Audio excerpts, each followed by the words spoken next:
Okay, so I want to welcome everyone to this week's edition of the Nerdcast, where we showcase the geeky, nerdy people, groups, and events that happen in and around the city of Edmonton. The Northern Nerdcast is a proud member of the Alberta Podcast Network, powered by ATB. Please feel free to head on over to Alberta Podcast Network for a list of amazing Alberta-made podcasts.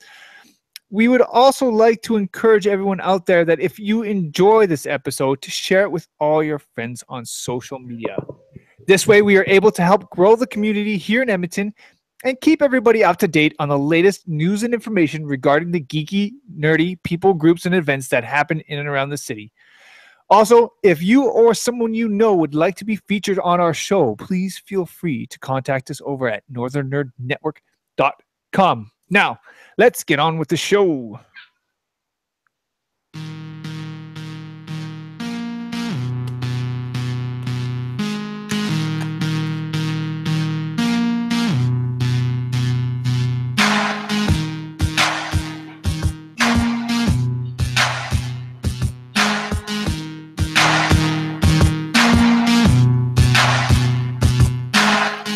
Okay, so welcome back to another edition of the Nerdcast. My name is Dan Schessel, and on today's edition of the Nerdcast, we have the one, the only, Chelsea Thompson. Say hello. Guys. And on today's edition of the Nerdcast, we also have our very special guest, Jeff Martin, joining us today. Hi, everybody. So, Jeff is going to be joining us and talking to us a little bit more about his latest Kickstarter, Where is Zog? But first, we're going to talk a little bit about, essentially each week here on the Nerdcast, we like to get to the soul of each person that we have on the show. And one of the ways we like to do that is by asking our guest, what's on your geek shelf? So, Jeff, what is on your geek shelf? Actually, I'm going to be talking about a new addition to my geek shelf that I found at a convention in Ontario a couple weeks ago. That is part of the Genius Animated series, or the cartoon art of Alex Toth. I managed to find this in a bargain bin at a convention in Ontario last weekend, and it is amazing. It's all of the art that Alex Toth did for Hanna-Barbera when he was working there developing cartoons. Wow. It's incredible. So there's a bunch of concept art and designs. There's storyboards for complete episodes. It's pretty incredible. And that's the one thing about his art is it's so iconic. Like when you watch all those old cartoons, man, you know exactly what you're getting into. Like there's such a visually the style is so identifiable. That's an amazing find. Well, and he's sort of the godfather of the stripped down, simpler, sort of more animatable style that is something that's influenced me quite a bit in my art. So this was a really exciting find. Yeah, when I look at some of the stuff that you've drawn over the years, it definitely I could see the correlation for sure. That's awesome. Lovely addition to your shelf. Nice find. So have you always like growing up? Have you always been a fan of his art? Yes, but for the longest time I didn't realize it because a lot of his art that I saw initially was his cartoon work. And generally speaking, the artist's name isn't super prominent in any given cartoons. You generally don't know who is dictating the style of the show, or who's doing the storyboards and that kind of thing, unless you're paying close attention to the credits, which as a 9-year-old you're not doing. Exactly. So I realized later that I'd been. It was similar to how I was influenced by Kirby in that I wasn't really aware of the influence until later when I found out both that they had done works that I had been a fan of as a kid, but also when I realized just how influential they had been to other artists who were really influential on me. Awesome. Yeah, that's amazing. And it looks like that whole book looks amazing as well. Like I like how it's all black and white. Is there any color in there? I think there's a little bit, because there's some paintings that he did for like show pitches. So yeah, there is some color on here. Like here, there's just a bunch of red ink that he's got notes in. But yeah, there are some paintings in here too. Yeah, here we go. Oh yeah. But an anthology like that, I mean, that's the good stuff. Like you're talking about the notes in the margins and the like. That's what's amazing about an anthology collection like that is you get all the little inside stuff, right? Yeah, and especially on the shows that he was an art director on, where he's got all these notes for the artists who are going to have to copy his work and work on those designs. And yeah, they're super interesting. That's awesome. So continue on. Chelsea. Yeah. How was your week? My week was pretty good. We went into I've been lucky enough to be part of an interactive haunted house Halloween show. Playing a dead 1980s prom queen. It's been super fun. There's some great all over the house in different pockets and different rooms, down in the basement, upstairs, all over. There's a whole bunch of different characters that each sort of have their own little pocket of story happening on a repeating loop. And so then the audience is sort of free to like traipse around the house at their, if they dare. So that's been lots of fun. That went into show, and we're running next week. We have a show Halloween night, and then we have 2 shows a night, Thursday, Friday, Saturday. And then it closes. And then the week after that, I'm going into rehearsals for another week for a 1-day show that's happening on the weekend of the 12th, which should be a super fun, short little project. It's a bunch of short plays under 10 minutes that have been commissioned to be curated into this sort of one afternoon of theater. So that should be a lot of fun. So I've been doing a lot of fun creative stuff, which is really cool. And then in and amongst that, we've just we've been house hunting because we're moving at the end of November. And actually today we just found a place and signed a lease and put down our damage deposit. So that's good. Now we just have to worry about packing and cleaning. That sounds like fun. Mm-hmm. How about you, Dan? How was your week? My week is pretty good. Before I get into my week, though, I want to ask you a little bit more about this haunted house thing that you're yeah. Because, I mean, essentially, we're not going to be able to go to it unless you live in Vancouver, which I don't know if anybody who watches or listens to the show would ever do that. But if you do, I guess, spoilers. But what essentially is this haunted house? Like, is there a bunch of jump scares in there, or how does this haunted house work?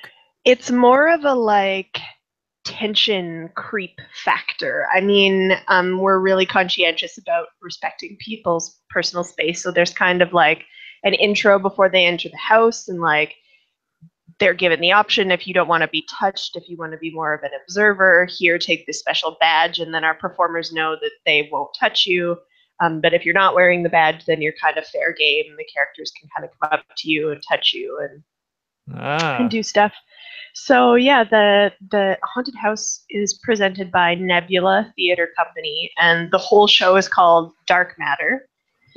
And so then it was a bunch of, basically the director of the show curated a bunch of individual performers and said, this is the space, this is the general idea. Do you have a creepy character with sort of a story that you could potentially improv and interact with the audience with? And so there's 1, 2, 3, 4, 5, 6, probably 7 or 8 different like pockets or rooms or areas in the house where different creepy characters are sort of looping through their own storyline. And then there's a couple guiding characters that basically sort of direct the audience through the house and send them in the general direction that stuff is happening. And so we're one of the 7 or 8 rooms where stuff happens. It's myself and 2 other ladies, and we have kind of this weird, creepy, nonverbal narrative of like jealousy, girls, fighting over the crown everybody wants to be prom queen, kind of like a Carrie vibe-esque. But I end up dead. And I end up dead and my crown gets stolen. Unacceptable. Truly. Yeah. Well, that sounds awesome. That sounds a lot of fun. You guys are going to be running that until Halloween? Yeah, Halloween night. And then we're going through the Thursday, Friday, Saturday after Halloween. So until Saturday, November 4th. Oh, nice. So yeah, we have one show Halloween night, and then we have 2 shows a night, Thursday, Friday, Saturday, the 2nd, 3rd, 4th. Cool. Mm-hmm. All right. Well, so from myself, I haven't really done a whole heck of a lot. I've had a couple, like I had some guys come over the other day. We played some board games.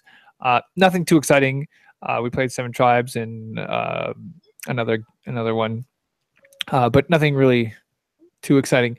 But essentially what I've been doing for the last little while is been prepping for Extra Life. Yeah, and you have.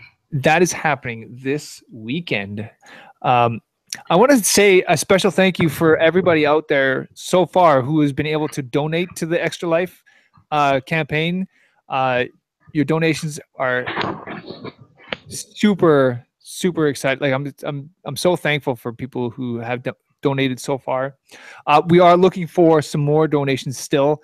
I am trying to get up to $500. I know we can do this. So if there's people out there who can donate still, please head on over to northernnerdnetwork.com. We're getting pretty close though, right? We have a few donations that still have to be tallied in. So we might it's getting there. Mm-hmm. We still got a little ways to go, but I'm confident that we can do it. But yeah, please, if someone is out there who can put some money in there, please head on over to northernnetwork.com, click the Extra Life button and donate. We are going to be live at Extra Life this year again, doing a stream. I got my other co-host who doesn't come on the show very often, but Marcus will be joining us, and me and him will be essentially playing some games. Mm-hmm. And doing that whole thing for 24 hours. So, and it's all for the kids. It's for the Stollery. It's going to be a lot of fun. Yeah, I'm super excited. The stream is not going to be for the full 24 hours. We will be doing little chunks though, so it's a little bit more manageable. It's kind of hard to do a full 24-hour stream sometimes. So we will be taking breaks. It's hard to do a full 24 hours of playing. I know you're super beat at the end of it. So we are. I will be playing the whole time, but we will be breaking that up a little bit more this time. So it's a little bit more exciting. We will be tweeting out beforehand and keep an eye on social media as we go through that day. Also, on next Sunday, we do have a guest lined up for the Nerdcast. We will be doing a Nerdcast that Sunday. However, I won't be doing it. I don't know if this is the first time we've ever done a Nerdcast without me. I think so. You're the heart and soul of this show, Dan. Yeah. So this will be the first time. It'll be me and Trina, and it'll be amazing. So it'll be girl power that week. So come check that out for next Sunday as we do the live show, and Tuesday for the release of the audio for that one. So and now it's Jeff's turn. Jeff. Yes. How was your week?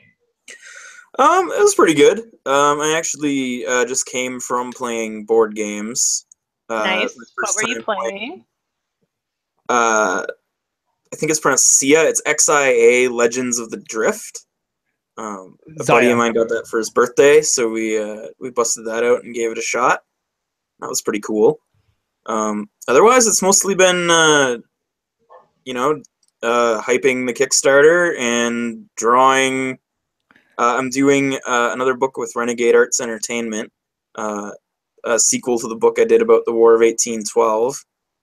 So I've been working on drawing that. And I also did my first art concept for a concept art job that I got recently. I don't know how much I'm allowed to talk about that though, but I did do the first art. Fair enough. Congratulations. That's really exciting. Yeah, so it's been a busy week, but it's been good. It's awesome. Well, we are going to quickly take our first little bit of a break. If everyone's good with that. Mm-hmm. Mm-hmm. All right. Sounds good. Hang on 2 seconds.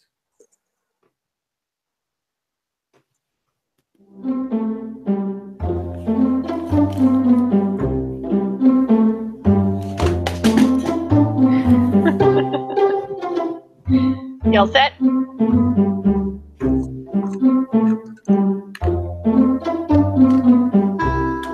Chelsea? Hey, Dan. Did you know that this month's sponsor is the Edmonton Community Foundation? Oh, it's great.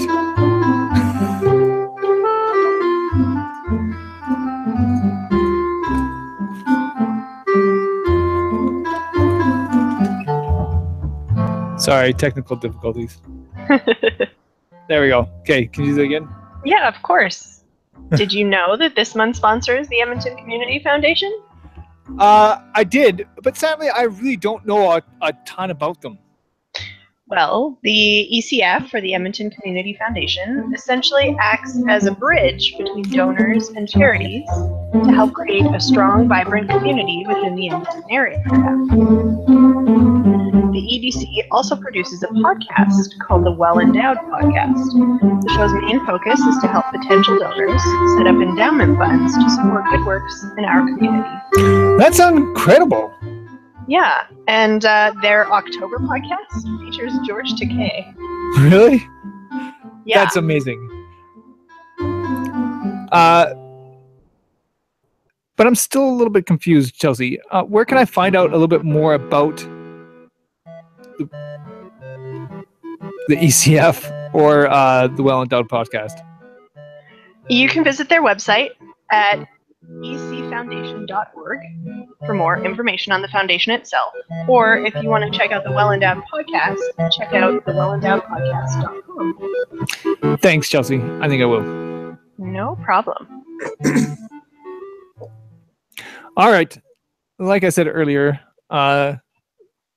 we do have Jeff Martin joining us today, which is super exciting.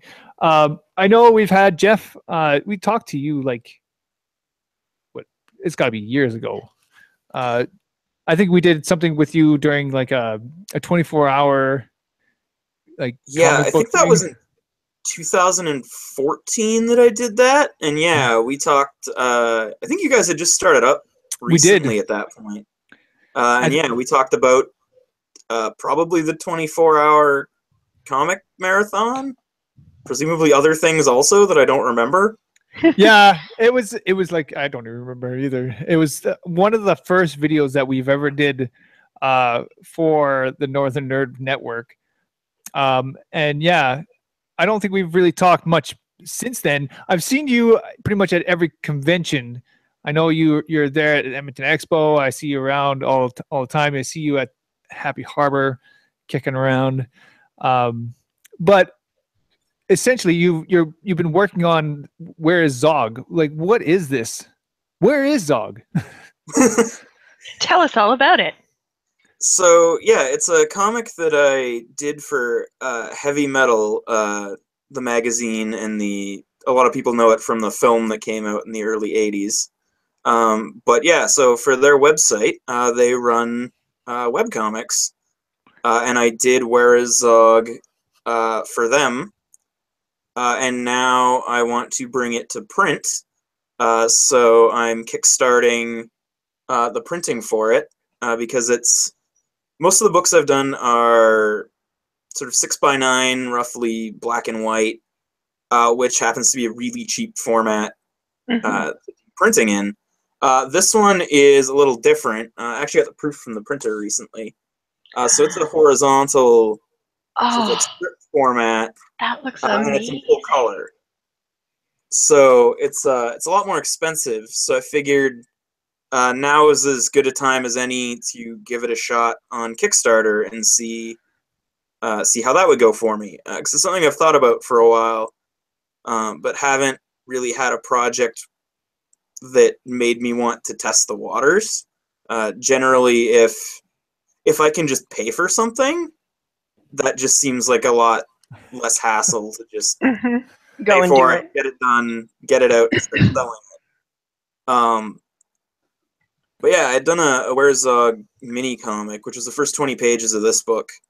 And I was just about out of those and needed to go back to the printer. And the printer that had done it initially had closed in the meantime. And none of the quotes I was getting for the new one were reasonable to actually make any money off of the new print run. So I figured, well, at that point, I might as well just do the trade paperback that I've been threatening for a year or two and actually, get this whole thing out and completed. Because at that point, I wouldn't be spending all that much more money to get a much nicer book out. So then that had a pretty hefty price tag comparatively attached to it. And so I finally decided to give Kickstarter a try. Because it felt like I've done enough books and I've done enough conventions that it seemed like the audience is probably there to support such a project.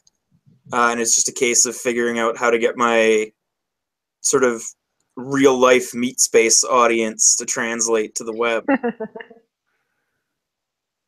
That's awesome. Now you saying like you sort of waited until Where's Zog. So why is this one the one that you're like, okay, we'll do the Kickstarter for this one?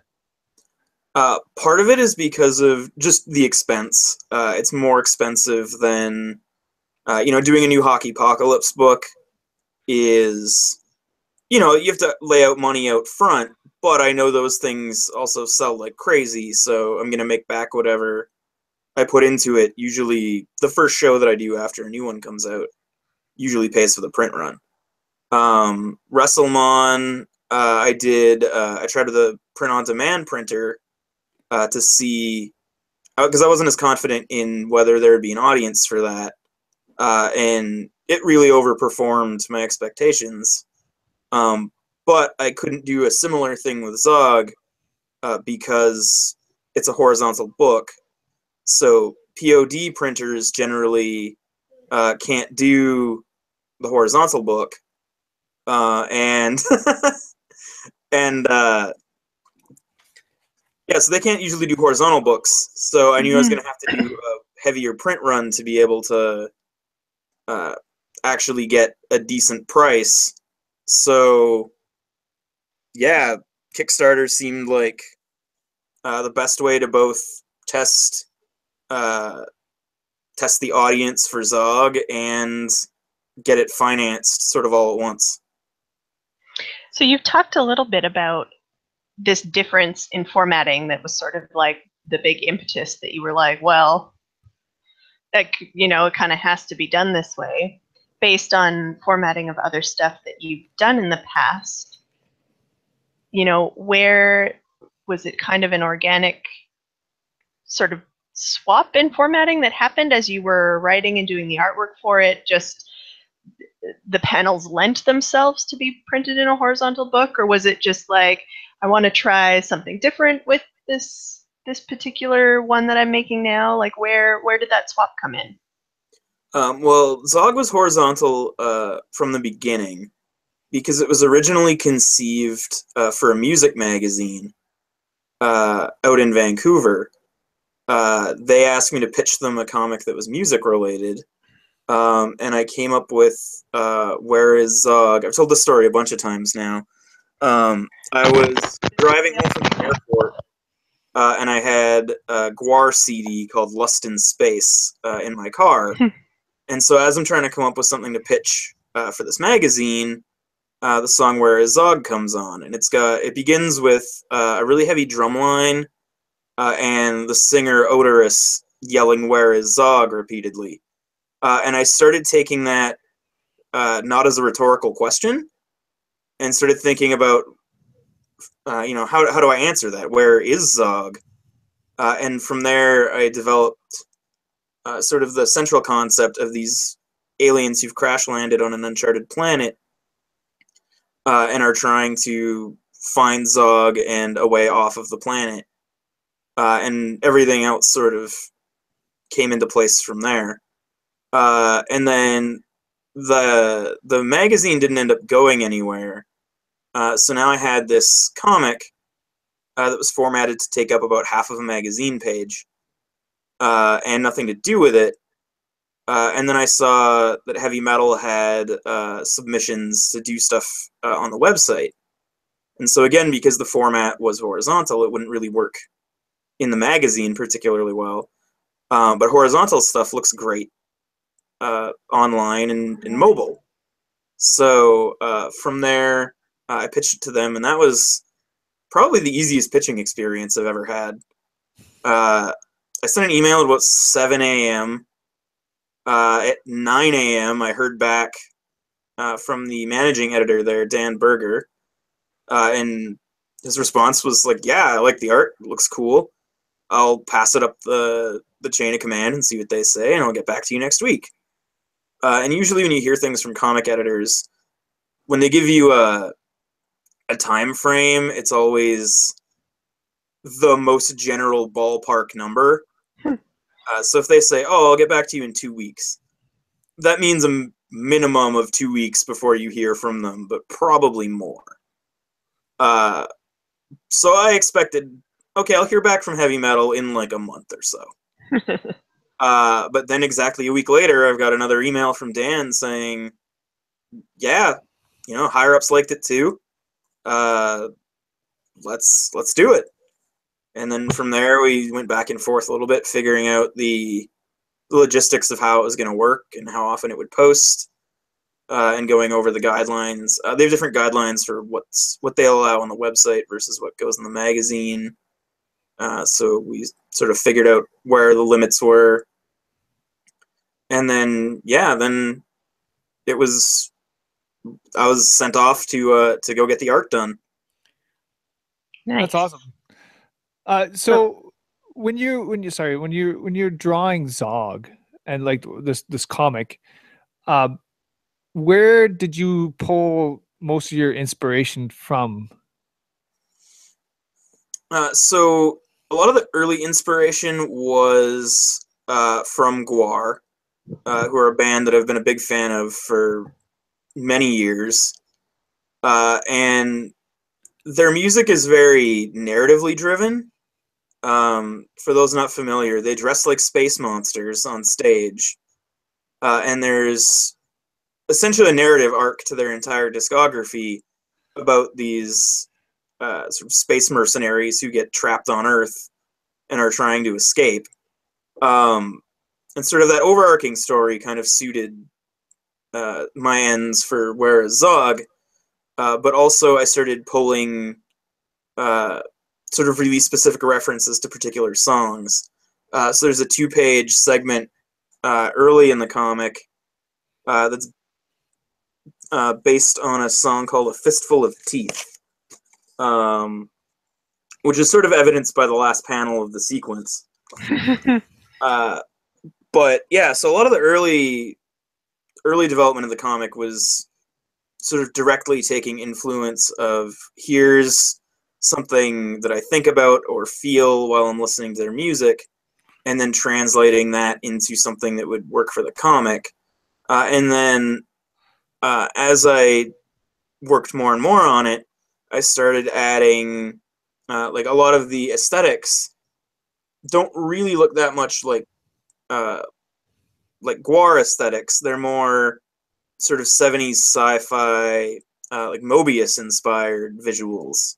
Mm-hmm. And that came from Mobius himself, and also from getting really into the Prophet reboot that Simon Roy and Brandon Graham did a few years ago. And so a lot of the visual stuff started taking cues from those sources. And then narratively, like a lot of the development of the cultures on the planet were taken from readings that I did in university about colonialism and the fallout of when a colonial power leaves a colony, Oh, the there's vacuum that still they create. Yeah. there are people left behind that are now, like, the history of that people is indelibly influenced by that. So I started really incorporating a lot of that kind of stuff with this race of ancient aliens that had been intending to colonize the planet and never got as far as actually sending settlers. But even just their science expeditions have really heavily influenced a lot of the races of aliens that we see throughout the course of the book. So when you're creating this book, and you said you have a bunch of different alien races and different things like that, did you ever expect it to last as long as it has? Well, it lasted almost exactly as long as it was intended to, because the deal that I reached with heavy metal was that we do a year, and so that was done. And then we talked a little bit about potentially doing something for the magazine, and so, but the way selection for the magazine works, it could be, it could be 2 months before it comes out. It could be years. So I wanted to come up with something that would work both in the magazine's format and in the webcomic format. So I designed all the pages to split in half, and when they split, they're the same size as the strips I was doing on the website. Nice. So that is one of the sort of the drawing features for the book. Because, I mean, you can read sort of the first 50 pages online for free on a heavy metal site. So I wanted to make sure there was stuff there that people who had read that would be interested in checking out as well. So there's that short story, which is 16 pages, as well as 15 pages called Zill's Field Guide, where one of the characters is taking all of this data they're learning from the ancient alien race and their own experiences, and writing sort of a field journal about the planet. And that was a way for me to use a lot of the interesting ideas that came up during world building that weren't immediately practical to include in the story, because they didn't advance the story in any way. They were just something that was interesting to me and that I had needed to know to sort of be able to write the different alien races in sort of a consistent and interesting manner. But I thought it would be cool for readers to know as a separate piece that was not beholden to having to advance the story. Sort of like how Alan Moore used to have the fake travel guides in the back of the League of Extraordinary Gentlemen comics. Yeah. It's super important to have that history, even if you maybe not share it with everybody else, but to at least for yourself to know, okay, so this is what's driving these people to do said thing. So that's pretty cool. Chelsea, you have something else? Yeah, well, I was going to say, so now we've got a little bit of the background and the roots and the origin story on the comic itself. I also always like to ask the people their background and roots and origin story. And so, I mean, being an artist, have you always been drawing since you were like little, or, when did that come about? When did you pick up drawing and really start doing it as something that you enjoyed on a regular basis? And then, what was maybe one of the first comics or things that you read that sort of really sort of sparked that idea in you that, like, yeah, I could potentially, like, this is something that I could do for a living? How did that come about? Well, I've drawn for as long as I can remember, like since I was a little kid. And in elementary school, my friends and I would actually draw comics based on, cartoons we were watching or video games we were playing, but telling sort of our own stories. and we would, trade those in the schoolyard. Mhm. And then later, I sort of got out of comics in sort of late elementary, junior high. But towards the end of high school, I started reading comics again with The Punisher, and specifically the Welcome Back Frank arc that Garth Ennis and Steve Dillon did, which is sort of stripping a lot of the superhero elements away from the Punisher and making crime comics. And around that same time, I started reading Hellboy, and those two things, both aesthetically and sort of conceptually, those were the kinds of things that weren't synonymous with what I thought comics were. Because like a lot of people, I think, I thought of comics as superheroes. And so when I'd gone into the comic shop, it was because, like, oh, well, like, I'm making comics for my own amusement, so I should probably start reading them again to see, like, what modern comics are. And I'd started just looking for, like, oh, well, I like Spider-Man. I guess I'll find a Spider-Man. And it just happened that the Punisher collection was gigantic and on sale. So I got that instead. And then the Hellboy stuff, I believe the movie had been announced or would be shortly. I don't quite remember the timeline of when that movie came out.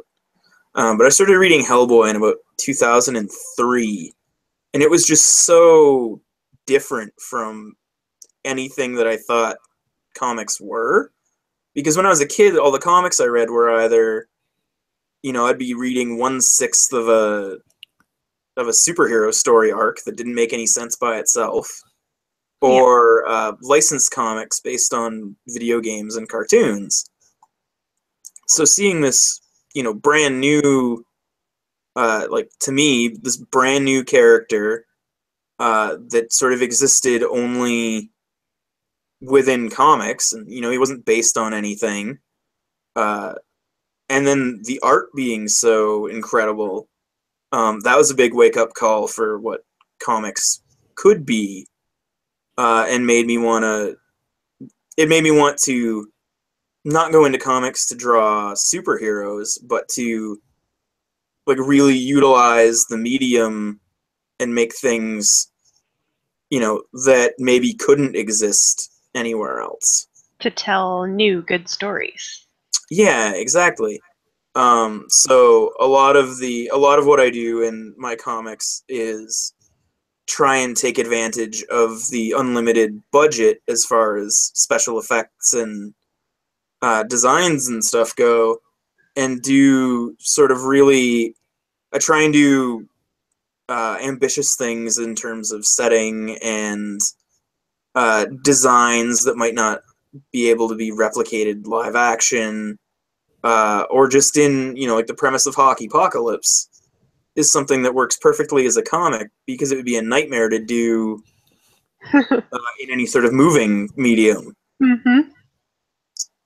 Yeah, your limitation really is your own imagination and your artistic ability, right? That's the beauty of it.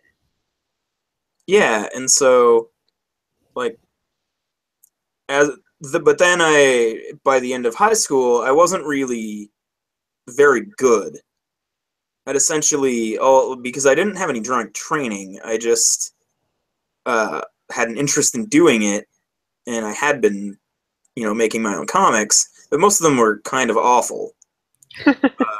Like, I wouldn't write anything out in advance, just every page would be me making it up as I went along. So a lot of times stories weren't particularly strong. So I started volunteering at the U of A student newspaper, and I did a comic strip every week. And that was a really good way to force myself to stay in practice, and also to develop skills that I was going to be building on later. So just being able to write a story that essentially starts and ends within the course of 3 to 5 panels, is a skill set that becomes super useful later because you now have all the basics of constructing a page. You don't really need, you don't need to be able to write a 200-issue arc to begin with. Be able to write one page that is good and makes sense. Yeah. So if you start with that, then you can do something that's maybe 6 pages, and then 12, and then you're up to an issue, and then you can do a full graphic novel. So I really credit the Gateway with a lot of sort of developing skills that I would need to polish later, but at least establishing them, and also in just forcing me to stay in practice and keep drawing. So let me just ask you real quick. Like, you have this sort of experience growing as an artist. Is there anything you would say to other people who are trying to either get into the comics or trying to become an artist? What kind of advice would you give those kind of people? I mean, I think the best advice you can give anyone who wants to do art, particularly comics, but really any kind of art, is draw every day. And, maybe your art's not drawing, it's something else, but do that thing every day. Because the more you do it and the more you actively seek challenges, the better you'll get and faster. So like if you spend a year drawing for an hour every day and purposely trying to draw things that you're not as comfortable with, but just drawing them over and over until you get comfortable, the difference between where you start that year and where you end it is going to be mind-blowing. That's awesome. Chelsea? Nope, I had something, but it's gone. That's okay. That's awesome. So where can people find the Kickstarter? I know you're getting really close to your goal here. Yeah. Where can people find the Kickstarter? Where can they find you on the web? That whole bit. So the campaign's going to run until November 9th. We are, as of this recording, we're just over $100 from hitting the goal. So just a handful of backers left, and this thing will be done. But you can either just go to Kickstarter and search Where Is Zog, or you can go to bit.ly/Where Is Zog, and that'll take you right to the Kickstarter page. Nice. Also, I'm on Twitter at HeatComic, on Facebook /Jeff Martin Comics, on Instagram at Heat_comic, because apparently I was too slow on the uptake of that one. But yeah, I encourage everyone, if you've even been slightly interested by this talk, check out the Kickstarter page in the comic and see if it's something you'd be into. That's awesome. We did talk quite a bit about Where Is Zog. I know you mentioned your zombie apocalypse hockey thing, but what other things have you been working on? So right now, most of my drawing time has been spent on the sequel to Redcoats-ish, which is a book that I did for Renegade Arts Entertainment about the War of 1812. So we're going to be doing a second one that covers sort of the remainder of the war that I didn't get to in the first book. So most of my drawing time has been spent doing that. I'm also developing, I just finished the outline for Hockeypocalypse Season 4, which will come out at some point in 2018. Not really sure when yet. And then I've got a bunch of projects that are in development at various stages that will be happening over the next year or two, but there's not concrete enough information to really talk about right now. Fair enough. So just real quick, you're the War of 1812, you said, right? Mm-hmm. What kind of book is that? So that one is actually also in the horizontal format. as the same thing. It actually started as a webcomic and then was printed. And so that is a sort of a newspaper strip style graphic novel about two incompetent Canadian militiamen.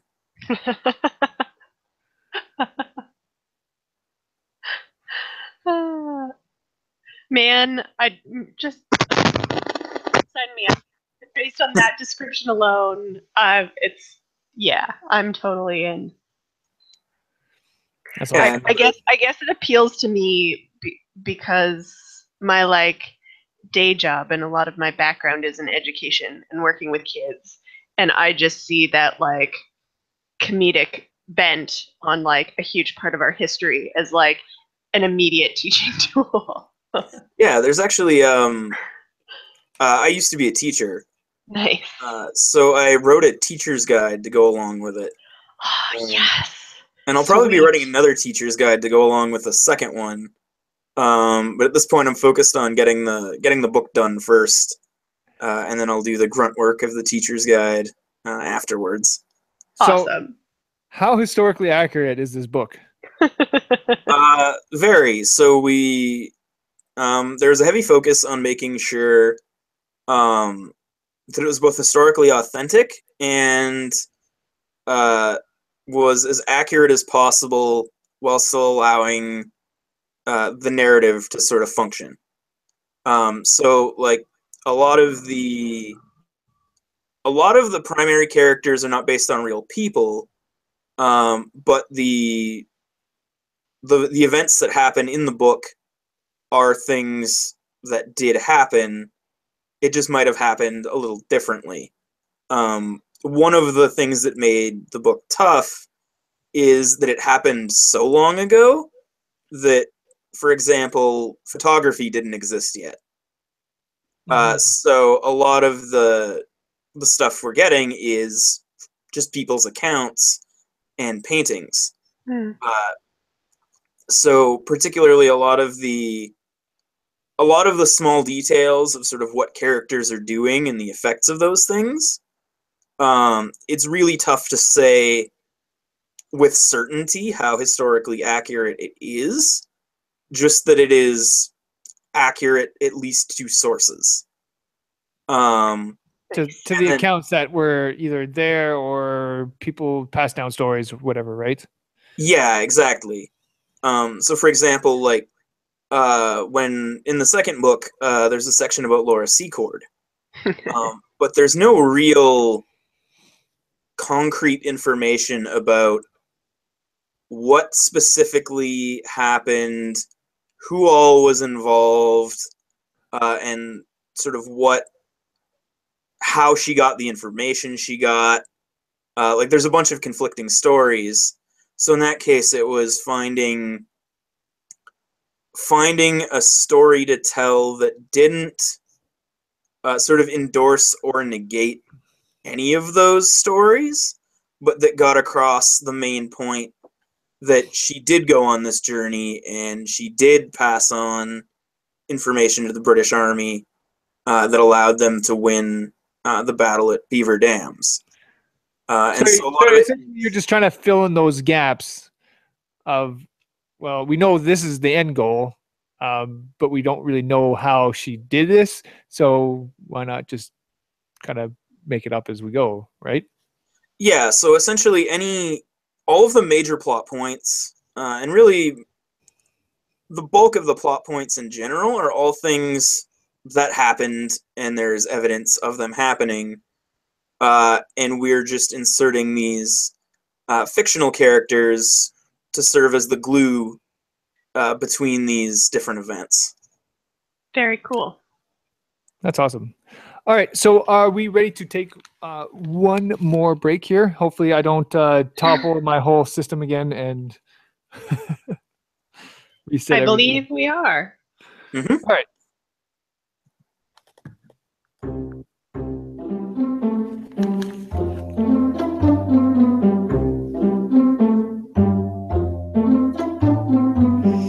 All right, Chelsea, did you know that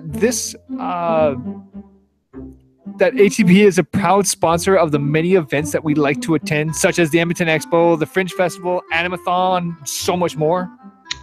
I did know that, Dan. But not only are they a sponsor of all those events, they're involved in so many new and up-and-coming projects as well, just like the Alberta Podcast Network. That's right. And it's incredible to see the involvement they have right here in our own backyard. It's true. That's just one of the many ways ATB sets itself apart from the other big financial institutions.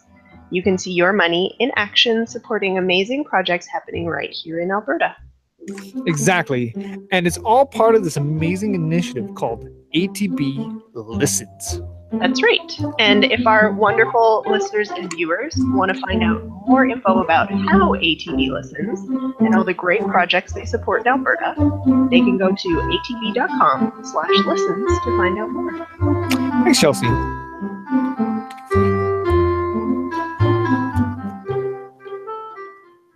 All right. So this is the part of the show that is essentially one of my favorite parts of the show. Truly. Because you get to list all the amazing things that happen in the city. Yes, there's always so much happening in Edmonton, and and every week I'm like, oh man, there's this thing that's happening, and I didn't know about it.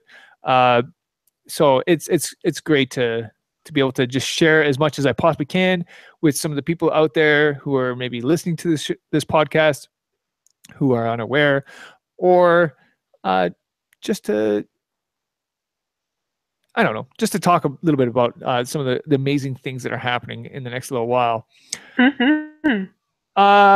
So first off, I would like to mention that if you're listening to the audio podcast, it's already too late for this, but October 30th, we have YEG D&D happening, which is improvised Dungeons and Dragons. If you've never heard of this thing, you should definitely go check this out. This is happening at the Rec Room, South Edmonton, and it's happening from 7 o'clock to 10:30. So have you ever heard or seen YEG D&D there, Jeff? I have actually a bunch of times. I first saw them at the Fringe a few years ago, Mm-hmm. And I've since seen a bunch of different performances over a few different venues, and it's always really fun. Yeah, especially when you throw the dice out in the crowd and you get to throw them back.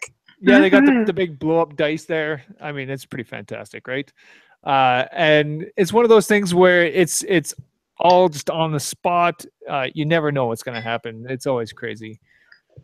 So yeah, that's happening October 31st. We have Dr. Horrible and Buffy in concert.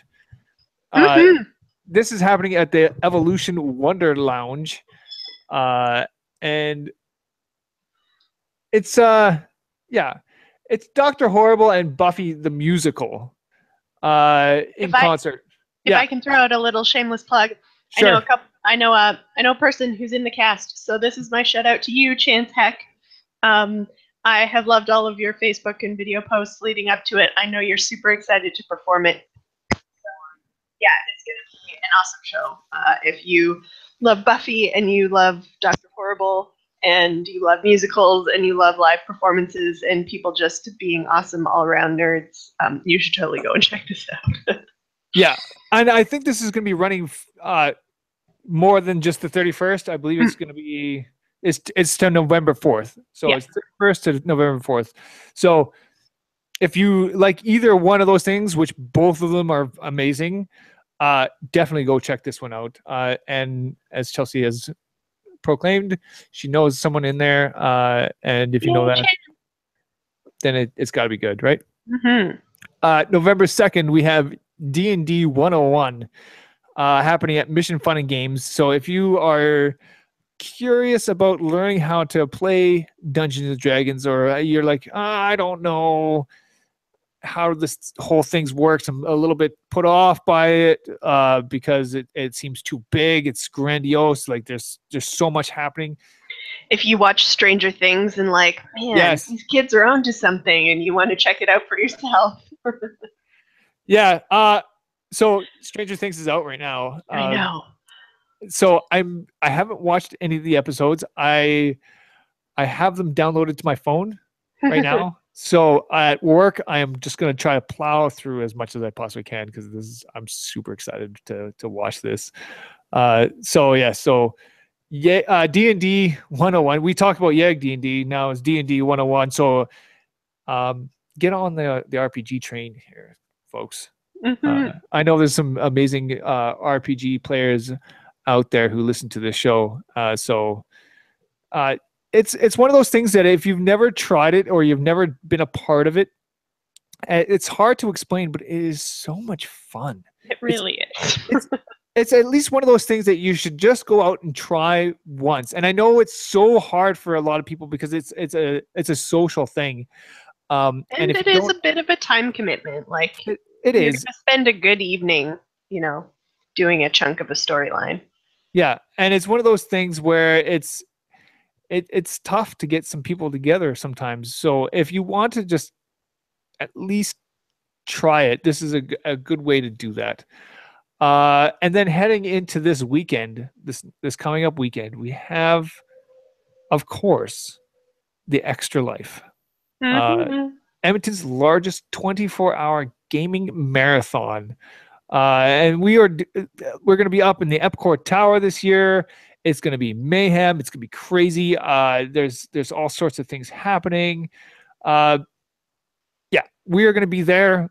We're going to be live streaming a good chunk of it. Like I said, we're going to be tweeting out and Facebooking and all that kind of stuff as things are happening.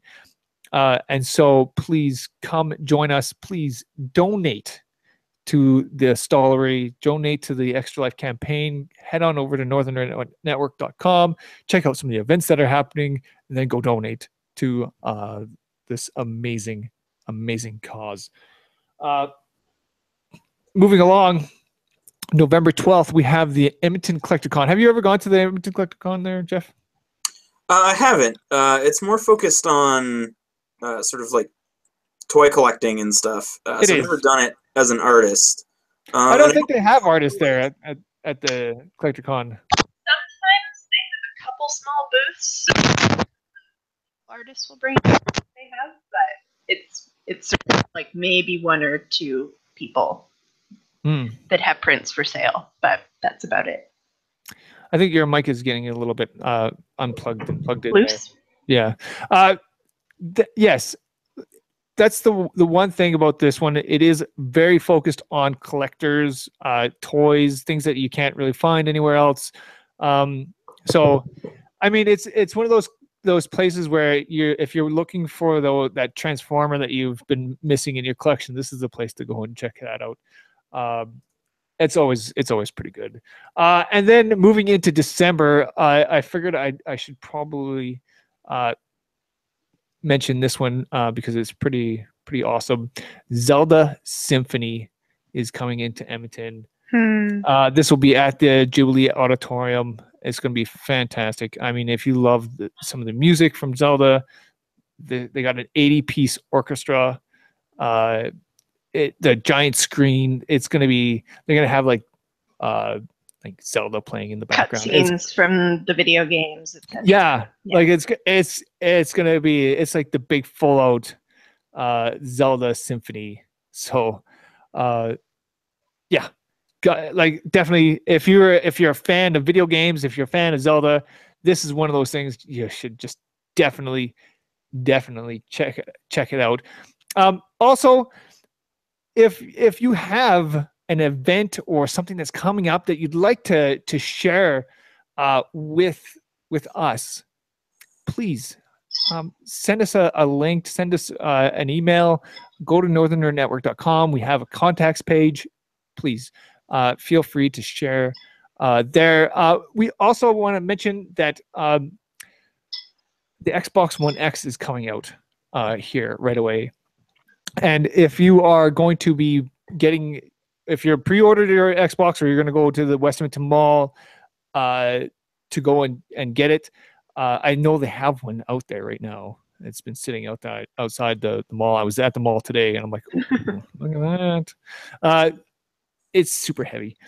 It's coming out. I'm super excited about it. We are going to be going to the Microsoft store in West Edmonton Mall. There's some video games going to be playing there. There's all sorts of little things that are happening. So go check that out. If you're going to go get your Xbox from somewhere, that's a pretty good place. I know they got a big, huge event that's happening. Go check out their website as well. They have a lot of details on that site. And that is pretty much it for this edition. If you are out there, you're watching this episode, please hit that subscribe button. I want to thank you so much, Jeff, for coming out tonight. This has been fantastic. You've been an amazing guest. I'm super excited to hear more about your Kickstarter, to see how it goes, and we'd like to have you back on the show whenever you do a next project or whatever else as well. Absolutely. Yeah, thank you guys for having me, and yeah, I'd love to come back and chat next time I have something out. Amazing. Sure. And so that is it for this edition of the Nerdcast. I want to thank everybody out there who listens or watches the show, and ask everyone, if you can, to share it with your friends on social media. The Northern Nerdcast is a proud member of the Alberta Podcast Network, powered by ATB, and is produced by myself along with Chelsea Thompson and Trina Schessel.